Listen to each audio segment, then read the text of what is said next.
स्वागत है दोस्तों एक बार फिर से आप सभी लोगों का। और कंटिन्यू हम लोग कर रहे हैं हमारे फिक्स प्रपोजिशंस के क्वेश्चंस। दोस्तों आज हम लोग करने वाले हैं क्वेश्चन नंबर 52 जो कि आपका फिक्स प्रपोजिशन के ऊपर बेस्ड है। दोस्तों ये पढ़ते हैं क्या लिखा है कि the management was vexed dash the clerks attitude towards all the senior employees. ठीक है, क्या इसका मीनिंग निकल के आ रहा है कि जो मैनेजमेंट है वो क्या हो गया, वो वेक्स्ड हो गया। अब वो वेक्स्ड हो गया किसके ऊपर, डैश पर हो गया। अब ये यहाँ पर एक चीज़ तो हमको यहाँ पर क्वेश्चन, क्योंकि हम लोग फिक्स प्रीपोजिशन का कर रहे हैं तो यहाँ पर क्या आने वाला है, कोई प्रीपोजिशन आने वाला है। ठीक है ना, कोई यहाँ पर प्रीपोजिशन आने वाला है, लेकिन कौन सा प्रीपोजिशन आने वाला है वो देखना पड़ेगा। लेकिन दोस्तों ये पूरा का पूरा जो प्रीपोजिशन का आपका ये वाला पर्टिकुलर जो क्वेश्चन है ये डिपेंड करता है आपकी वोकैब पर। भाई ये डिपेंड करता है कि आपको इस वेक्स का मीनिंग पता है या नहीं है। अब जिस बच्चों को वेक्स का मीनिंग नहीं पता है उनके लिए बहुत प्रॉब्लम क्रिएट हो जाएगी। ठीक है, अब जिसको पता है उसके लिए आसान हो जाएगा। तो देख लेते हैं। तो ये जो वर्ड है आपका क्या, वेक्स। दोस्तों वेक्स जो वर्ड होता है इसका मीनिंग होता है इरिटेट करना या फिर अनॉय करना। ठीक है, क्या करना, इरिटेट करना, अनॉय करना, या एक तरह से आप बोल सकते हो कि तंग करना। ठीक है, या परेशान करना। ठीक है, परेशान करना ये सेंस में आ रहा है, या ट्रबल करना, ट्रबल क्रिएट करना ये मीनिंग होता है वेक्स का। अब वेक्स के साथ अगर हम प्रीपोजिशन की बात करें दोस्तों तो दो प्रीपोजिशन वेक्स के साथ आता है। ठीक है, वेक्स के साथ एक आपका एट भी आता है। ठीक है, ध्यान देना। और वेक्स के साथ जो है विथ प्रीपोजिशन भी आता है। क्या आता है दोस्तों, एट प्रीपोजिशन भी आता है वेक्स के साथ और विथ प्रीपोजिशन भी वेक्स के साथ आता है। अब कौन सा प्रीपोजिशन कौन सी कंडीशन में आने वाला है वो हम लोग देखते हैं। तो दोस्तों वेक्स के साथ एट जो है वो आता है समबडी। ठीक है, समबडी आप बोल सकते हो एट समवन। हाँ ठीक है, एक मिनट, थोड़ा सा इसमें कंफ्यूजन है। हाँ, वेक्स के साथ जो है प्रीपोजिशन आता है समथिंग। समथिंग मैं पूरा आपको डिटेल में इसमें बताऊंगा, है ना। तो वेक्स के साथ जो है वो आता है समथिंग, और विथ जो है वो आता है, एक मिनट, यहाँ पर ई आने वाला है। ठीक है, फिर से हम लोग इसको कर लेते हैं। तो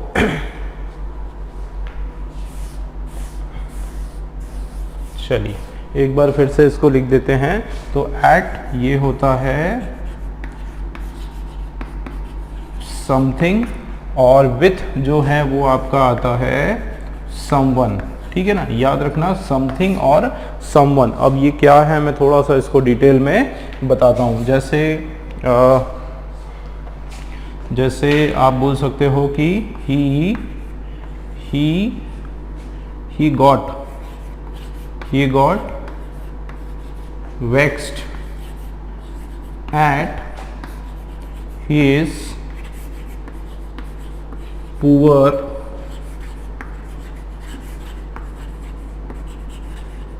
performance in the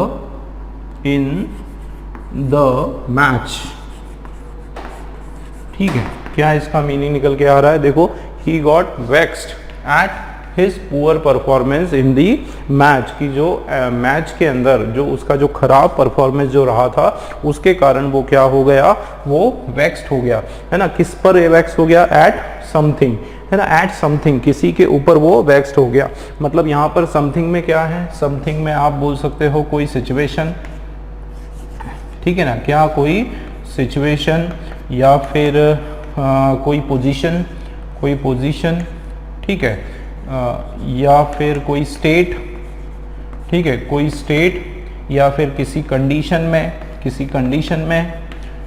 ठीक है, किसी परिस्थिति में। ठीक है, किसी सिचुएशन में। ये सारी जो चीज़ें कभी भी होती है दोस्तों याद रखो तो क्या होगा, एट होगा, कि उसका जो पुअर परफॉर्मेंस था उसके ऊपर वो क्या हो गया, वेक्स्ड हो गया।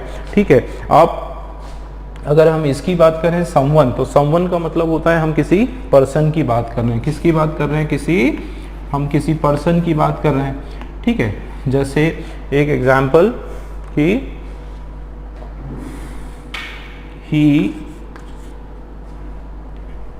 he was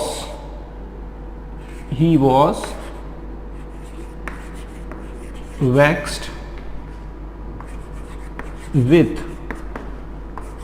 his son, है ना, he was vexed with his son, same यही ले लेते हैं, due to his poor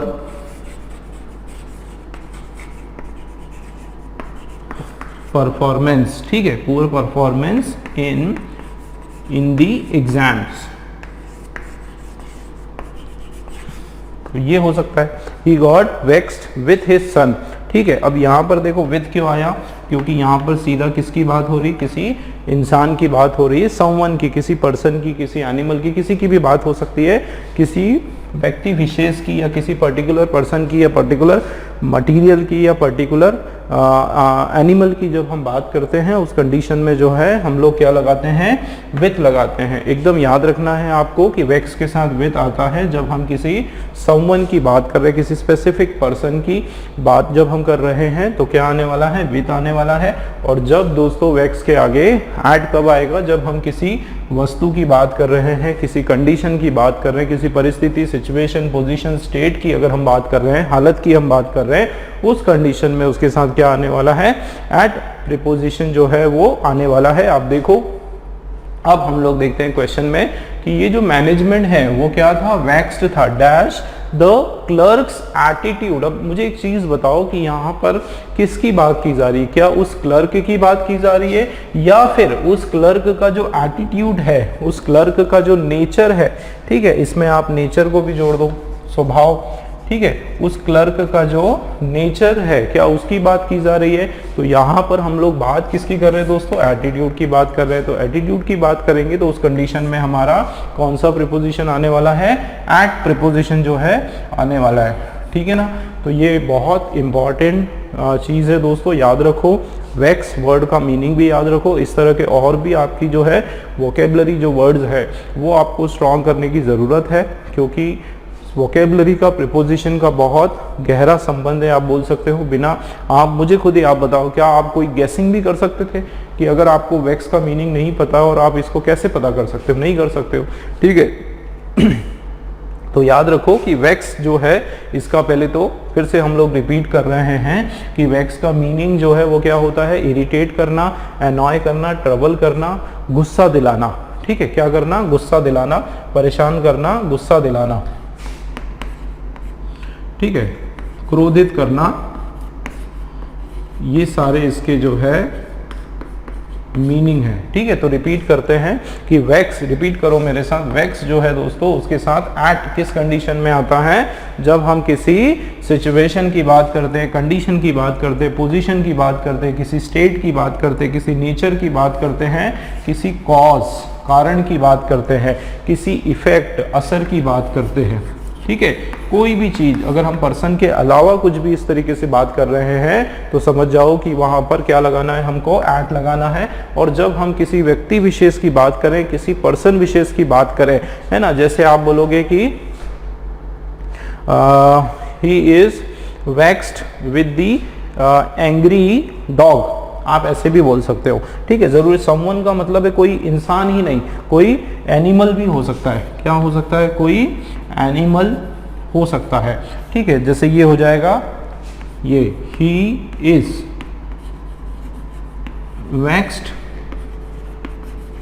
with his dog, ठीक है, ये हो सकता है, he is vaxxed with his dog, ये भी हो सकता है, ठीक है। तो याद रखो किसी पर्सन की अगर हम बात करें स्पेसिफिक तो उसके साथ विद आने वाला है, और जब हम उसके किसी समथिंग की बात करें, पोजीशन वगैरह की बात करें तो उसके साथ एट आने वाला है, ठीक है दोस्तों। अभी पढ़ा आपने, एक बार और वीडियो को देखो। और मैं चाहता हूं, क्योंकि इतने सारे प्रीपोजिशंस हैं, इतने सारे आपके वर्ड्स हैं, ये वाला पर्टिकुलर वैक्स वाला जो वर्ड है आज ही आप लोग बिल्कुल इसको सेट कर लो दिमाग में, ताकि बाद में आप भूलो ही नहीं और कभी नहीं भी उसको देख पाओ तो भी आपके दिमाग में याद रहे, ठीक है। बिल्कुल याद कर लो, वीडियो को एक बार वापस देखो, ठीक। नेक्स्ट क्वेश्चन देखते हैं। चलिए दोस्तों नेक्स्ट क्वेश्चन देख लेते हैं। नेक्स्ट वाला हमारा जो क्वेश्चन है 53 वाला जो क्वेश्चन है, रोजी is blind with one I and so experiences difficulties in reading and writing and also crossing a road। तो देखो इसका अगर हम लोग मीनिंग समझेंगे, क्या मीनिंग आ रहा है, रोजी जो कि एक लड़की का नाम है, रोजी जो है वो क्या है, वो ब्लाइंड है, ब्लाइंड मतलब अंधी है, और यहाँ पर ब्लाइंड के साथ जो है कौन सा प्रीपोजिशन आया हुआ है आपका, विद प्रीपोजिशन आया है, ठीक है। तो रोजी इज ब्लाइंड विथ वन आई, एक आंख से जो है वो क्या है, अंधी है, मतलब एक आंख से उसको जो है दिखता नहीं है, ठीक है ना, एक आंख से उसको दिखता नहीं है। एंड सो, और इसलिए जो है वो क्या करती है, एक्सपीरियंसेस, एक्सपीरियंसेस का मतलब होता है कि इसलिए वो अनुभव करती है, फील करती है, क्या एक्सपीरियंस करती है, डिफिकल्टीज, परेशानियां, ठीक है, क्या फील करती है वो, परेशानियां या परेशानियां, परेशानी जो है उसको कोई दिक्कत आती है, किस चीज़ में परेशानी आती है, रीडिंग करने में और राइटिंग करने में, और क्या, और also crossing the road, crossing a road, road जो है उसको भी क्रॉस करने में उसको दिक्कत आती है ना। क्या मतलब आ रहा है, फिर से देख लो, तो क्लियर हुआ ये कि रोजी जो है एक आंख से अंधी है और इस कारण से जो है उसको कई सारे प्रॉब्लम्स फेस करने पड़ते हैं, रीडिंग राइटिंग में उसको दिक्कत आती है, क्रॉसिंग रोड क्रॉस करते समय भी उसको जो है दिक्कत आती है। इसका मतलब यहाँ पर जो रियल ब्लाइंडनेस है उसकी बात हो रही है। दोस्तों ये जो वर्ड है ब्लाइंड, ठीक है, एक चीज आप ध्यान रखना, ये जो वर्ड है ब्लाइंड, इसके दो मीनिंग होते हैं, ठीक है। इसके कितने मीनिंग, इसको दो तरीके से हम लोग देखते हैं। देखो ब्लाइंड का मतलब होता है, ये क्या हो रहा है, बार बार बी बनाने के चक्कर में सी बन रहा है, ठीक है। ब्लाइंड का जो मतलब है, देखो ब्लाइंड और इसके साथ जो है विथ, तो सबसे पहले विथ प्रीपोजिशन तो ब्लाइंड के साथ नहीं आएगा, ठीक है, ये आप लोग याद रखो। ब्लाइंड के साथ दो प्रीपोजिशंस आ सकते हैं, ठीक है, ब्लाइंड के साथ टू भी आ सकता है, ध्यान देना दोस्तों, ब्लाइंड जो है उसके साथ क्या आ सकता है, टू आ सकता है, या फिर ब्लाइंड के साथ जो है इन प्रीपोजिशन वो भी आ सकता है। अब ब्लाइंड के साथ टू प्रीपोजिशन कब आएगा वो हम समझते हैं। दोस्तों ब्लाइंड के साथ टू प्रीपोजिशन तब आता है जब आप किस तरह की ब्लाइंडनेस की बात कर रहे हो, एक तरह से मेंटल ब्लाइंडनेस की जब आप बात कर रहे हो, ठीक है, किस प्रकार की, मेंटल ब्लाइंडनेस। अब आप कहोगे सर ये मेंटल ब्लाइंडनेस तो जो है हमने फर्स्ट टाइम सुना, हमको नहीं पता कि इसका क्या मतलब है, तो मैं एक एग्जांपल देकर आपको बताता हूं कि मेंटल ब्लाइंडनेस किसको कहा जाता है, ठीक है। दूसरा जो है ब्लाइंड इन जो है, इसका मतलब होता है जो रियल ब्लाइंडनेस, जो आंख से रिलेटेड जो ब्लाइंडनेस होती है, जो अंधापन जिसको कहा जाता है, उसके साथ जो है इन प्रीपोजिशन लगाते हैं, ठीक है, किसके लिए, जो रियल में क्या है, अंधापन, जो अंधकार या अंधापन होता है उसके लिए जो है यहाँ पर कैसा प्रीपोजिशन लगाते हैं, इन प्रीपोजिशन का हम लोग उपयोग करते हैं। आप इसको जो है फिजिकल ब्लाइंडनेस बोल सकते हो, ठीक है ना, क्या उसको हम बोल सकते हैं, फिजिकल ब्लाइंडनेस, ठीक है। एक एग्जाम्पल हम लोग देखते हैं कि जैसे एक एग्जाम्पल मैं बताता हूं कि पेरेंट्स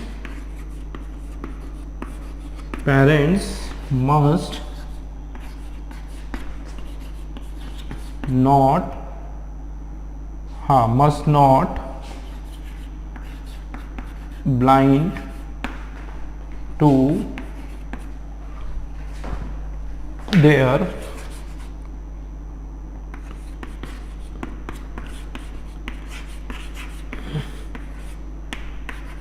children's mischiefs,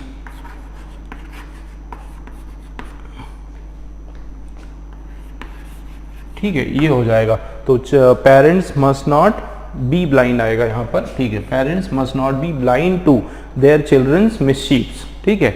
तो पेरेंट्स को, इसका मीनिंग आप देखो क्या हो रहा है कि पेरेंट्स को जो है क्या नहीं होना चाहिए, ब्लाइंड नहीं होना चाहिए, किस पर, टू देयर चिल्ड्रंस मिसचीफ। तो यहाँ पर क्या आँख से अंधेपन की बात हो रही है क्या?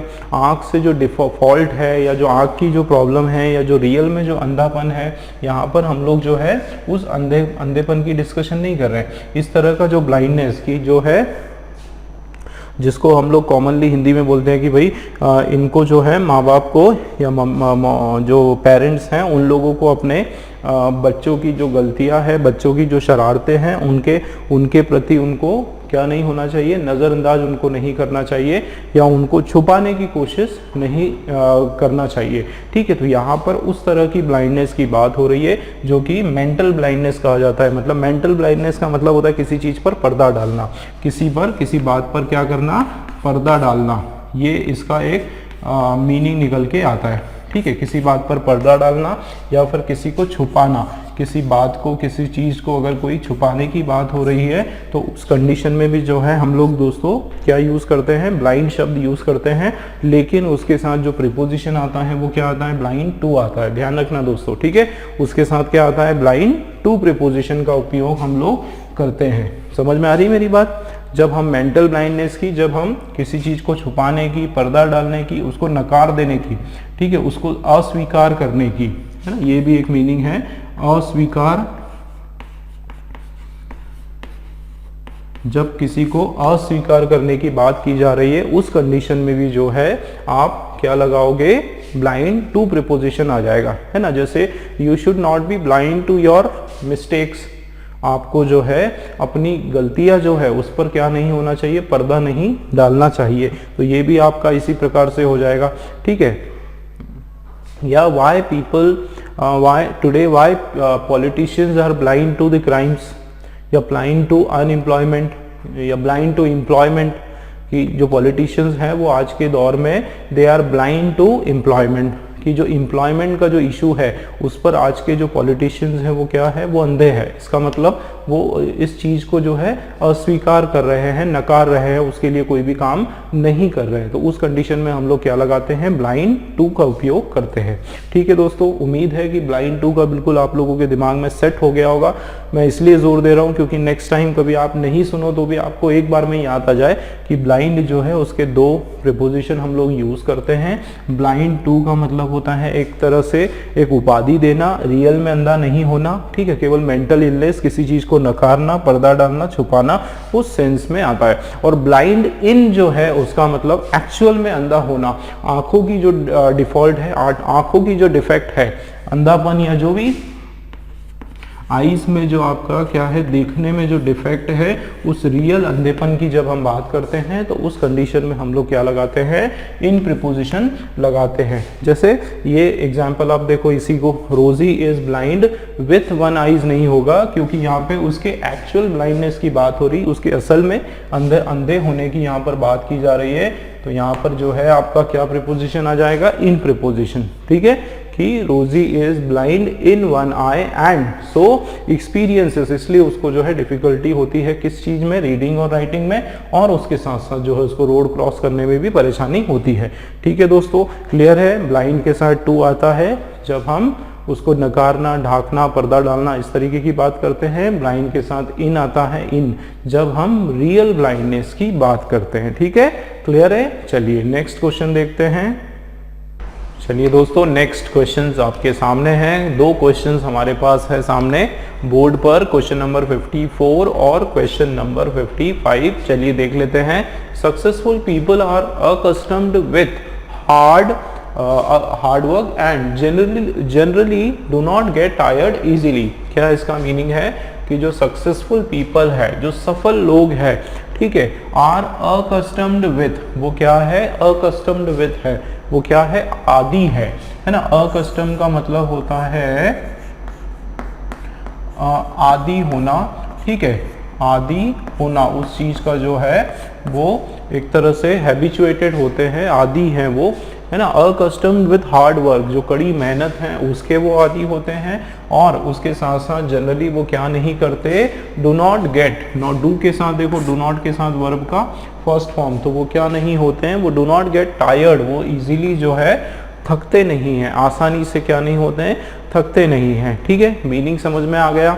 अब ये अकस्टम्ड जो है इसके साथ क्या लिखा है, प्रीपोजिशन विथ लिखा है दोस्तों, ये आपका गलत हो जाएगा। अकस्टम्ड के साथ विथ नहीं आता है, तो फिर अकस्टम्ड के साथ आता क्या है देख लेते हैं। देखो दोस्तों, अकस्टम्ड, ठीक है ना, ये आपका फिक्स प्रीपोजिशन का क्वेश्चन है। अकस्टम्ड के साथ आता है टू प्रीपोजिशन। ठीक है, क्या आता है, टू प्रीपोजिशन आता है। अच्छा, इसी मीनिंग का एक और वर्ड होता है, कौन सा, हैबिचुएटेड। ठीक है, क्या होता है, हैबिचुएटेड। तो हैबिचुएटेड जो है इसके साथ ऑफ प्रीपोजिशन आता है। भाई अकस्टम्ड के साथ टू आता है, हैबिचुएटेड जो है इसके साथ कौन सा प्रीपोजिशन आता है, ऑफ प्रीपोजिशन आता है। और एक और इसी के मीनिंग का एक और शब्द होता है जिसको हम बोलते हैं एडिक्टेड। ठीक है, आदी होना, आदतन होना उस चीज का, बिल्कुल एक तरह से उसके गुलाम हो जाना, है ना। तो एडिक्टेड जो है दोस्तों उसके साथ भी जो है कौन सा प्रीपोजिशन आता है, टू प्रीपोजिशन होता है। तो आप लोग याद रखें, एक ही शब्द का मीनिंग, देखो तीनों का मीनिंग जो है ये वही होता है, क्या होता है, उस चीज का एकदम आदी होना, आदत उस चीज की पड़ जाना। तीनों का एक ही मतलब है, लेकिन वर्ड चेंज होने पे उनके आगे आने वाले जो प्रीपोजिशन है वो भी आपके चेंज हो जाएंगे दोस्तों। ये तीनों ही आपके जो है फिक्स प्रीपोजिशन है, इसका मतलब ये ही लगना है। इसके अलावा जो है और कोई भी प्रीपोजिशन आया तो वो क्या हो जाएगा, वो रॉन्ग हो जाएगा। ठीक है ना, इसीलिए यहाँ पर देखो अकस्टम्ड के साथ क्या लगा हुआ है, विथ लगा है, जो कि रॉन्ग हो जाएगा। और उसके बदले राइट हमारा आंसर क्या हो जाएगा, अकस्टम्ड टू। अब ये दोस्तों याद करना पड़ेगा आपको, ठीक है, क्योंकि जब हम पढ़ने जाते हैं तो सब कुछ सही लगता है, ठीक है ना, विद भी सही लगता है, ऑफ भी सही लगता है, बहुत ही बारीक उसमें पढ़ने से समझ में नहीं आता कि वो राइट है कि रॉन्ग। तो आपको बिल्कुल ये चीज़ दिमाग में बिठाना पड़ेगा, याद रखना पड़ेगा आपको, क्या, अकस्टम्ड टू, बिल्कुल रखो याद, बार बार उसको बोलो, रिपीट करो।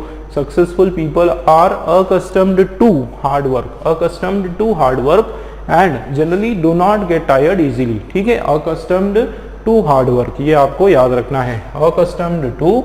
और हैबिचुएटेड ऑफ, देखो अगर यहाँ पर होता successful people are habituated of hard work, of आ जाता, ठीक है। और वैसे ही एडिक्टेड टू, एडिक्टेड और अकस्टम्ड दोनों के साथ जो है टू प्रीपोजिशन आना है, हैबिचुएट के साथ ऑफ प्रीपोजिशन आना है। ठीक है दोस्तों, वीडियो को फिर से देखो, बार बार देखो, ठीक है। चलिए नेक्स्ट क्वेश्चन देखते हैं 55 वाला। अब यहाँ पर एक नया क्वेश्चन, नया एरर हम देखते हैं, वेदर इट इज इंग्लिश और हिंदी, आई am in home with, okay, in home with both the languages.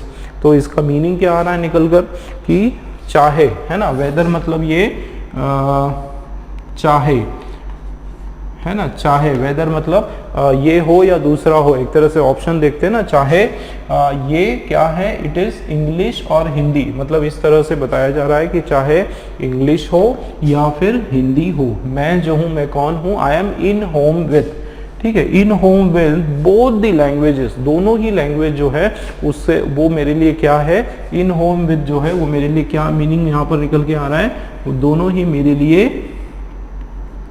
Comfortable है, क्या है, कंफर्टेबल है या फिर आसान है, ठीक है, मेरे लिए क्या है, आसान है या बहुत ही मेरे लिए सरल है, मैं दोनों में ही जो है सरल मेरे लिए है, आसान है, कंफर्टेबल है। लेकिन दोस्तों यहाँ पर एक एरर है, क्या एरर है, कि ये जो वर्ड है इन होम विथ, यहाँ पर इन नहीं होता है, क्यों, क्योंकि मैं आपको बताऊं कि ये जो वर्ड है आपका, क्या, सॉरी, इन होम नहीं, ये वर्ड है एक एट होम विथ, ठीक है, ये आपका पूरा का पूरा एक इडियोमेटिक एक्सप्रेशन है, क्या है ये पूरा आपके लिए जो है एक इडियोमेटिक एक्सप्रेशन है, ठीक है। और इसका जो मीनिंग है वो होता है कंफर्टेबल, ठीक है, क्या मीनिंग होता है इसका, कंफर्टेबल होता है या फिर एक तरह से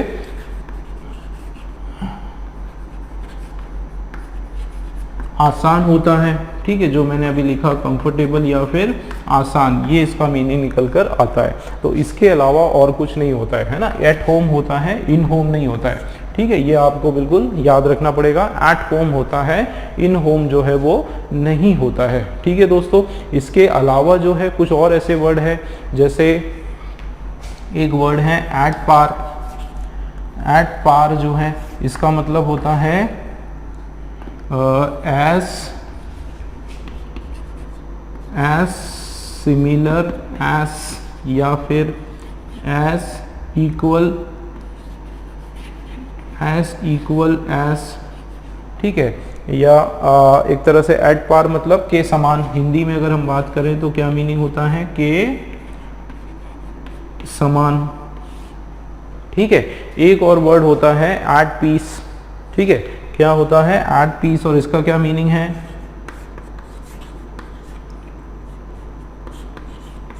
एट पीस, इसका मीनिंग है कि हार्मनी,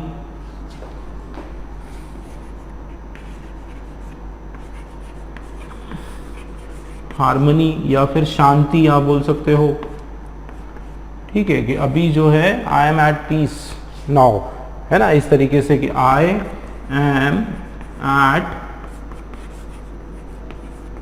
पीस नाउ, कि अब जो है मुझे शांति है, अब मुझे जो है क्या है, आराम है, इस तरीके से, है ना। और the result is not at par my, क्या बोल सकते हो कि माई एक्सपेक्टेशन, है ना, इसका भी लिख लेते हैं एट पार का एक एग्जाम्पल, कि the result is not at par my expectation, कि जैसा मैंने सोचा था रिजल्ट जो है वैसा नहीं निकला, तो ये आपका एट पार मीनिंग हो गया, ठीक है। और एट होम का मतलब होता है कि बिल्कुल बहुत ही कंफर्टेबल तरीके से। तो अगर यहाँ पर आप देखोगे कि वेदर इट इज़ इंग्लिश और हिंदी, चाहे वो क्या हो, इंग्लिश हो या हिंदी हो, मैं जो हूँ दोनों ही भाषा में मैं क्या हूँ, कंफर्टेबल हूँ, मुझे दोनों ही भाषा में कोई भी दिक्कत नहीं होती है, दोनों ही भाषा जो है मेरे लिए आसान होती है, तो उसके लिए एट होम यूज़ करना है, ठीक है दोस्तों। तो यहाँ पर हमने जो है अगर देखा जाए तो तीन इडियोमेटिक एक्सप्रेशंस हमने पढ़ा है। कौन कौन से इडियोमेटिक एक्सप्रेशन पढ़ा है, याद रखो दोस्तों। सबसे पहले हमने पढ़ा एट होम, ठीक है, और एट होम अकेला नहीं होता है, उसमें पूरा ये होता है एट होम विथ, पूरा दो प्रीपोजिशन और एक ये आपका नाउन होता है। तो एट होम विथ का मतलब होता है कंफर्टेबल, ठीक है, एट होम विथ का मतलब होता है कंफर्टेबल, ठीक है, क्लियर है। फिर देखो एट पार, तो एट पार का मतलब होता है एज इक्वल एज या एज सिमिलर एज, उसके समान, है ना, उसके समान। एक एग्जांपल देखो, the result is not at par my expectation, कि जो रिजल्ट निकला है, परिणाम जो है वो मेरे उम्मीद के हिसाब से नहीं है, मेरे उम्मीद के समान नहीं है, कि जो मेरे उम्मीद की थी वैसा नहीं है, ठीक है। उसके अलावा फिर हमने तीसरा वाला, ये सेकंड है, और तीसरा हमने जो पढ़ा दोस्तों एट पीस का मतलब होता है आराम, शांति या फिर हार्मनी, ठीक है। तो नाउ ये I am at peace now, आप इसको और आगे जोड़ सकते हो, I am at peace now with my friend,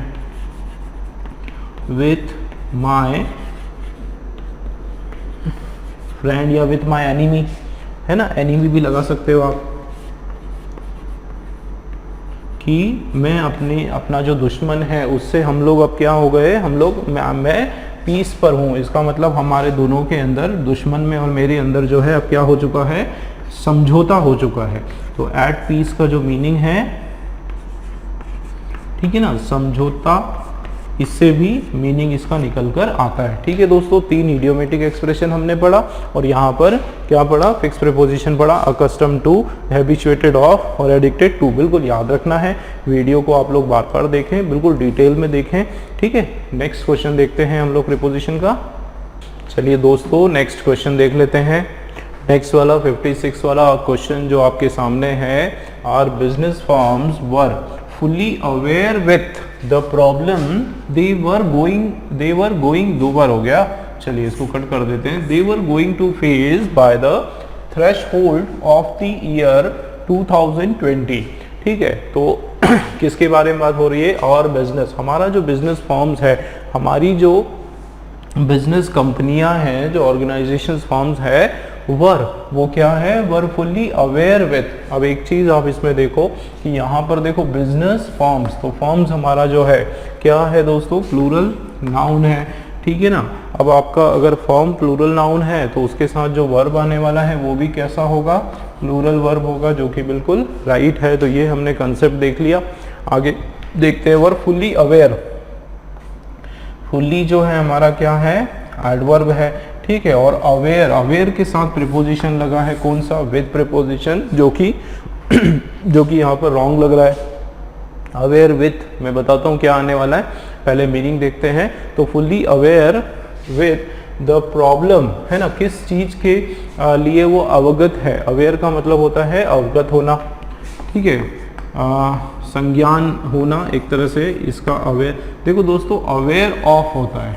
ठीक है, अवेयर विथ नहीं होता है, क्या होता है? Aware of. और ये आपका फिक्स प्रीपोजिशन है। ठीक है, याद रखना है आपको, क्या होता है? अवेयर ऑफ जो है वो आपका राइट प्रीपोजिशन होता है। अवेयर विथ जो है वो हमारा रॉन्ग होता है। और अवेयर ऑफ का मतलब क्या होता है? एक तरह से ये मीनिंग होता है कि संज्ञान होना, ठीक है, या पता होना। ठीक है, पता होना या फिर परिचित होना, उस चीज से क्या होना? परिचित होना या अवगत होना। ठीक है, अवगत होना उस बात से, उस चीज से जो है भली भांति पता होना, उससे अवगत होना, ये इसका मीनिंग होता है अवेयर। ठीक है ना। तो अवेयर यहाँ पर अवेयर के साथ जो है ऑफ प्रीपोजिशन आता है। ठीक है, तो देखो क्या हो रहा है कि आर बिजनेस फॉर्म, हमारी जो बिजनेस फॉर्म्स है वो क्या है? पूरी तरीके से उनको इस चीज़ का भली भांति वो इस चीज़ पर से अवगत है ना, इससे उनको इस बारे में पता है। अवेयर ऑफ किस बारे में? जो प्रॉब्लम है उसकी उनको पूरी तरीके से जानकारी है। दे वर गोइंग टू फेस, है ना, ऐसी प्रॉब्लम जो कि वो क्या करने वाले हैं? फेस करने वाले हैं। देखो गोइंग और उसके बाद टू और टू के बाद वर्ब का फर्स्ट फॉर्म, तो ये भी हमारा बराबर जा रहा है। तो they were going to face by the threshold of the year 2020। तो by the threshold of the year, तो दोस्तों यहाँ पर जो है by the threshold of the year जो है ये पूरा का पूरा आपका एक इडियोमेटिक एक्सप्रेशन है। कहाँ से लेकर? बाय द थ्रेशहोल्ड ऑफ, पूरा ये। तो यहाँ पर जो है बाय द थ्रेशहोल्ड जो है वो आपका नहीं आने वाला है, उसके बदले एक मैं आपको बता देता हूँ एक्सप्रेशन, ऑन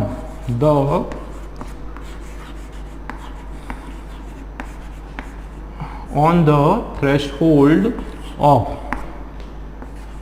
ठीक है, ये ऑन द थ्रेशहोल्ड ऑफ दोस्तों ये है आपका क्या? एक इडियोमेटिक एक्सप्रेशन।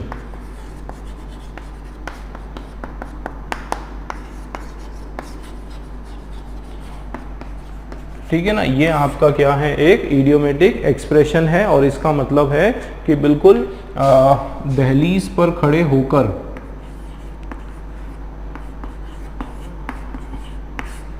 दहलीज पर खड़े होकर, या इसका मीनिंग निकल के आता है जैसे किनारे पर, एकदम बिल्कुल कहाँ पर? किनारे पर। ठीक है, या फिर एक तरह से बोल सको बिल्कुल आगमन, आगमन पर, आने पर या फिर आगमन।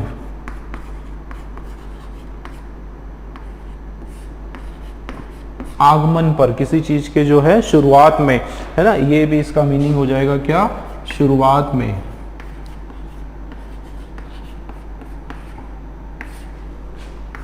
तो ये सारे के सारे जो हैं इस पर्टिकुलर जो इडियोमेटिक एक्सप्रेशन है इसके मीनिंग है क्या? On the threshold. तो यहाँ पर जो है हमारा दूसरा एक और जो मिस्टेक है वो क्या? कि बाय नहीं आने वाला है, इसके बदले जो है ऑन प्रीपोजिशन यहाँ पर आ जाएगा। ठीक है दोस्तों, तो ये दो हमारे एरर हैं। देखो आप पढ़ो, our business firms were fully aware of the problem they were going to face on the threshold of the year 2020। ठीक है, कि हमारा जो कंपनियां हैं उनको इस बात का, वो लोग जो है कंपनियां जो है इस बात से भली भांति जो परिचित है कि जो परेशानियां वो फेस करने वाली है 2020 के शुरुआत में, या 2020 का जो थ्रेशोल्ड उसका वो जैसे ही आता है उसके आगमन पर उन सब परेशानियों से जो है हमारी कंपनियां, हमारी जो बिजनेस फर्म्स है वो भली भांति परिचित है। ठीक है, ये इसका मीनिंग हो रहा है। लेकिन दोस्तों आप देखो कि यहाँ पर पढ़ने में बिल्कुल समझ में नहीं आ रहा है कि यहाँ पर ऐसा लग रहा है बाय सही है ना, they're going to face by the threshold, बिल्कुल सही लग रहा है। लेकिन आपको ये चीज़ें याद रखनी पड़ेगी, कुछ एक्सप्रेशंस भी याद रखने पड़ेंगे। और दोस्तों इस तरह के क्वेश्चन, जो एक आपके फ्रेजल वर्ब के क्वेश्चन हो गए, फिक्स प्रीपोजिशन के क्वेश्चन हो गए, आपके इडियोमेटिक एक्सप्रेशन के और फ्रेजेस के क्वेश्चंस हो गए, ये क्वेश्चंस बहुत ज़्यादा पूछे जाते हैं IBPS PO में, खास करके SBI में, इन एग्ज़ाम्स में, बैंकिंग फोकस जो एग्ज़ाम्स हैं इनके अंदर खास करके फिक्स प्रीपोजिशन से बेस्ड इस तरह के क्वेश्चंस बहुत ज़्यादा पूछे जाते हैं दोस्तों। तो इसलिए जो है आपको अपनी वोकेबलरी भी स्ट्रॉन्ग करना है। ठीक है, नो डाउट वो भी आपको स्ट्रॉन्ग होना चाहिए। तो यहाँ पर ऑन दी थ्रेशोल्ड जो है ये हमारा सही एक्सप्रेशन हो जाएगा। ठीक है, चलिए नेक्स्ट क्वेश्चन देखते हैं।